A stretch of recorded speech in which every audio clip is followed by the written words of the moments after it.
Olá, galerinha que nos acompanham em nosso canal do YouTube, especialmente as que acompanham nossas atualizações. Em nossa última atualização, nós falamos um pouco sobre a aposentadoria especial por ruído, de acordo com o TNU, o STJ e o STF. Hoje estaremos atualizando em direito previdenciário sobre o recurso apresentado pelo INSS para suspender a revisão da vida toda no STF. Antes de iniciarmos, eu gostaria de pedir a todos aqueles que nos acompanham que se ainda não fizeram a sua inscrição, que nos ajudem fazendo sua inscrição, deixando ali um likezinho, fazendo comentários. Ficaria muito agradecido se nos ajudassem fazendo a sua inscrição em nosso canal. Sobre o recurso de embargos de declaração apresentado pelo INSS para suspender a revisão da vida toda aprovada pelo STF, tem como último episódio uma verdadeira novela. Uma novela que já perdura por muitos anos. E o que nos parece é que, se não for tomada uma posição urgente pelo STF, vai se tornar uma novela sem fim. Na petição dos embargos de declaração apresentada pelo INSS, ele pede a suspensão do processo até a revisão da decisão proferida pelo próprio STF. Ora, vamos agora apresentar para todos vocês os pedidos feitos pelo INSS nesse novo recurso apresentado, apresentando a todos ponto a ponto dos argumentos trazidos pelo INSS através da AGU, Advocacia Geral da União, nos embargos de declaração. Em primeiro momento, pede o INSS que o processo julgado pelo STF ele seja suspenso, fundamentando basicamente que a aplicação imediata da decisão, abre aspas, poderia, o termo é este mesmo, poderia levar a pagamentos indevidos e extrapolar a capacidade de atendimento do INSS. E até mesmo, no mínimo, causar um trabalho que o órgão não tem condição de exercer. Esse é o principal motivo. Em seguida, em segundo momento, fala o INSS da omissão no julgamento feito pelo STF, alegando supostas omissões cometidas pelos ministros no momento do julgamento em que essas omissões seriam, prestem atenção, seriam essas omissões que houve a violação de cláusula de reserva do plenário do artigo 97 da Constituição Federal no momento do julgamento feito pelo STJ, que houve a incidência da prescrição e decadência do divisor mínimo nos benefícios revisados e falta de possibilidade de se aplicar a tese aos benefícios temporários, os benefícios por incapacidade. Por fim, o INSS ele postula para que os efeitos da decisão do STF sejam modulados. Em outras palavras, significa dizer que a tese aprovada pelo STF só seja aplicada para os benefícios concedidos após o julgamento, ou ainda que os pagamentos sejam feitos somente a partir da data que a tese foi firmada no julgamento. Estes são os pontos principais que discorre o INSS nos seus embargos. Pelo que foi apresentado, podemos observar que o INSS apresentou aos ministros do STF que estes estão obrigados a se debruçarem sobre o referido recurso para que possa, de forma efetiva, fazer cumprir a decisão anterior, julgando ponto a ponto o questionamento feito pelo INSS. Também não se pode deixar de lembrar que no mês de março, o próprio ministro Alexandre de Moraes, ele determinou um prazo de 10 dias para que o INSS apresentasse um plano de pagamento da revisão da vida toda. E que tal plano deva informar, neste prazo de 10 dias, quando seriam feitos os pagamentos, tendo como base as diretrizes formadas pelo tema 1102 da repercussão geral. No pedido feito pelo INSS, que foi apresentado pela Advocacia Geral da União, AGU, no início de fevereiro, também enumera e destaca que a fila de requerimentos de benefícios contam com mais de 5 milhões de segurados com atendimentos pendentes e que, em vista dessa decisão do STF, os pedidos da revisão da vida toda provocaria um contingenciamento ou um congestionamento ainda maior da fila daquelas pessoas que estão solicitando ou da fila de solicitações. Além de informar que os sistemas atuais da Previdência Social não permitem a simulação ou cálculo da RMI considerando remuneração anterior a julho de 94. Portanto, para o INSS calcular a revisão da vida toda seria necessário um enorme investimento grandiosíssimo para que o órgão pudesse atualizar esse sistema. Também observa o INSS em suas justificativas de suspensão do processo que vários juízes já têm concedido tutela antecipada da revisão da vida toda e que em algumas decisões determina a imediata implantação da revisão e o pagamento da nova renda calculada de modo imediato sob pena de multa diária. E que tais decisões apresentam um risco grandiosíssimo para o INSS e também para os seus servidores.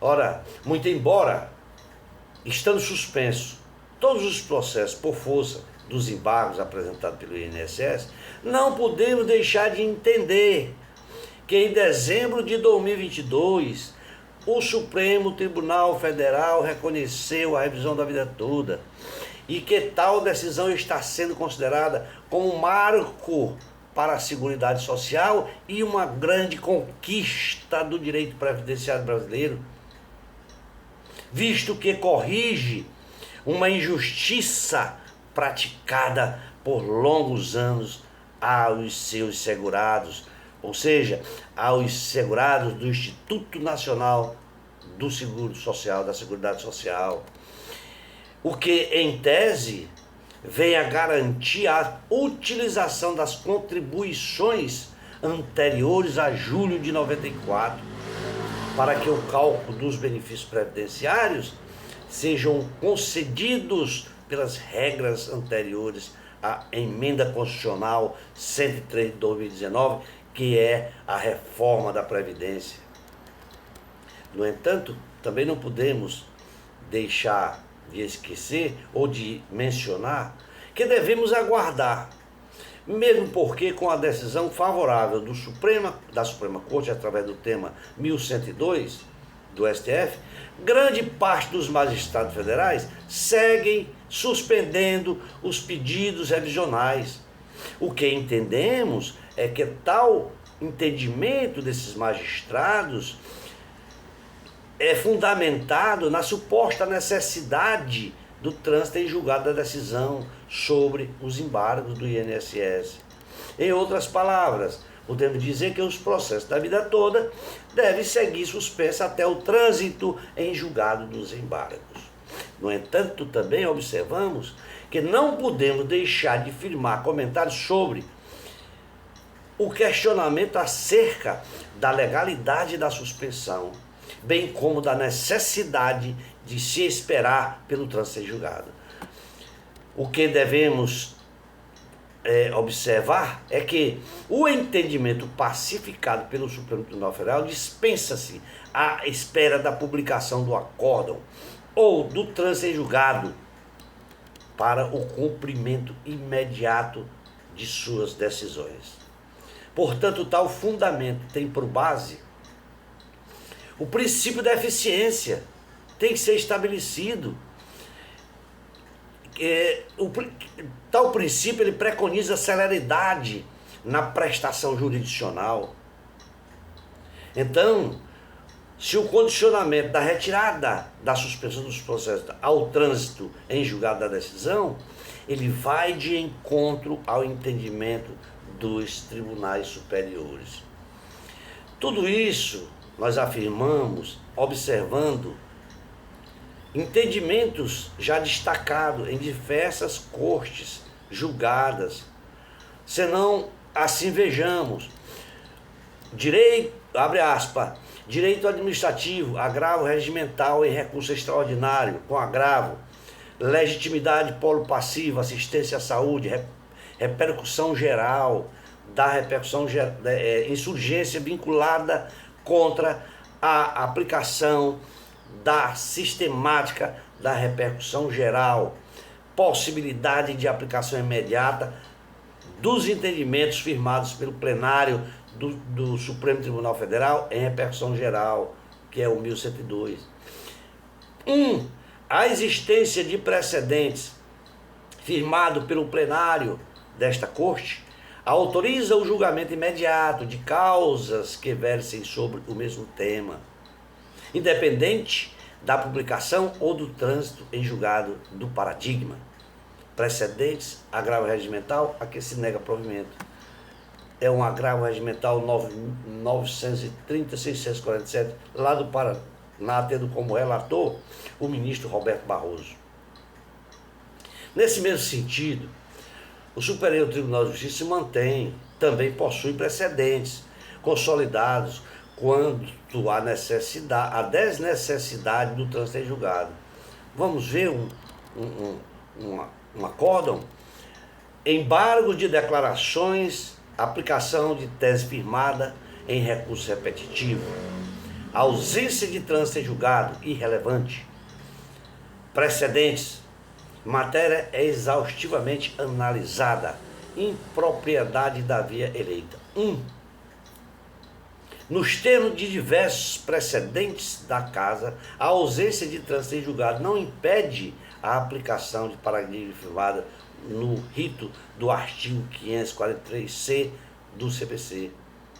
2. Descabe em sede de embargo de declaração a rediscussão da matéria meritória, é exaustivamente analisada pelo acordo embargado, embargo de declaração recebidos como agravo regimental a que se nega provimento. Isso é um recurso especial de número 1240-821 do Paraná, que tem como relator o ministro Luiz Felipe Salomão. Também se destaca entendimento do TRF4, do Tribunal Regional Federal da 4ª Região, que exarou recentes decisões acerca do tema.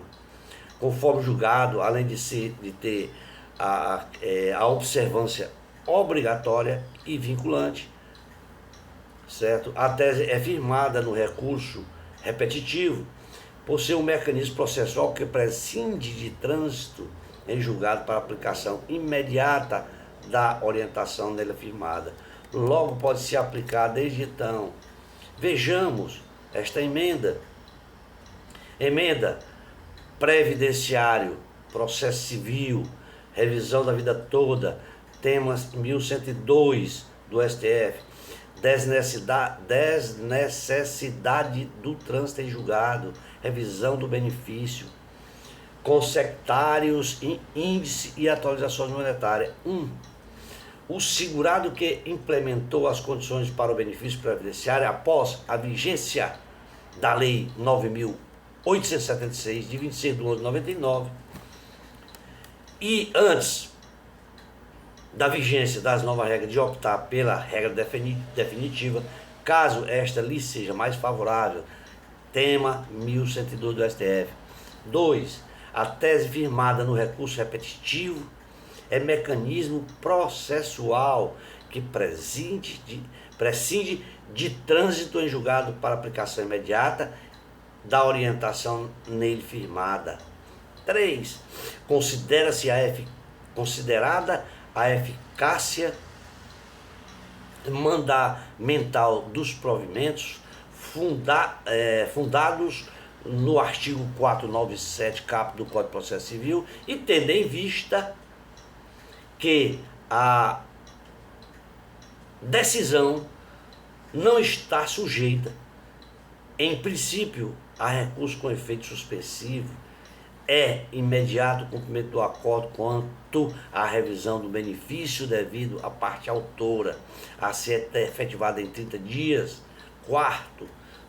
Vem a tratar da correção monetária, que incidirá a contar do vencimento da prestação, de cada prestação, e será calculada pelo INPC a partir de abril de 2006, de acordo com a medida provisória 316 de 11 de agosto de 2006, convertida na Lei 11.430, que acrescentou o artigo 41A da Lei 8.213, conforme decisão do Superior Tribunal Federal em recurso extraordinário e do Superior Tribunal de Justiça em recurso especial do Paraná.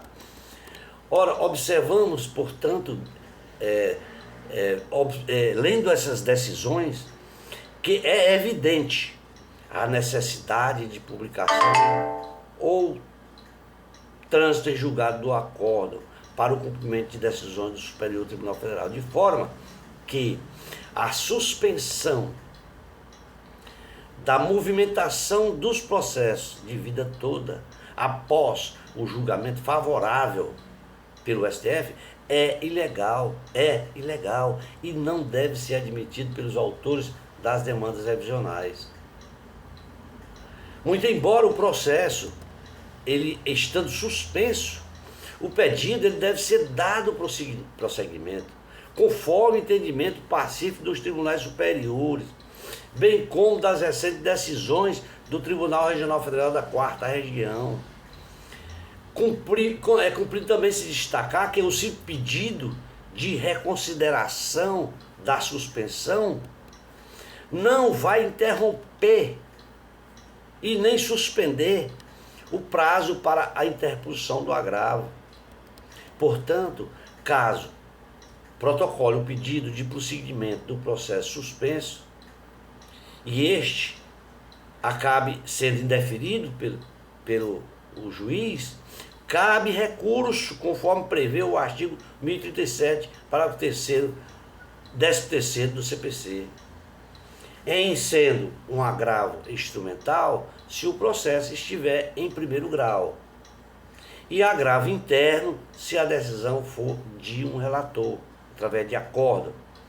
Tudo isso tem um prazo para a interposição, que é de 15 dias.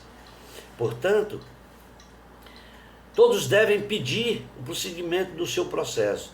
Em caso de negativa, deve-se entrar com um agravo de instrumento ou até um agravo interno.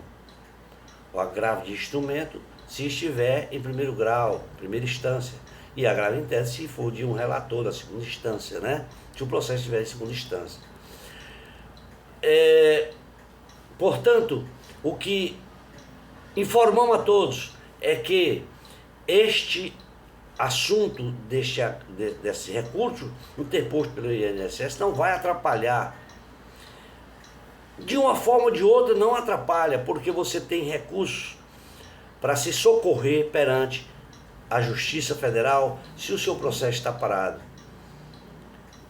Qual recurso? O que eu acabei de falar, o agravo de instrumento, se for negado pelo primeiro grau, e o agravo interno, se for negado por uma decisão de um relator.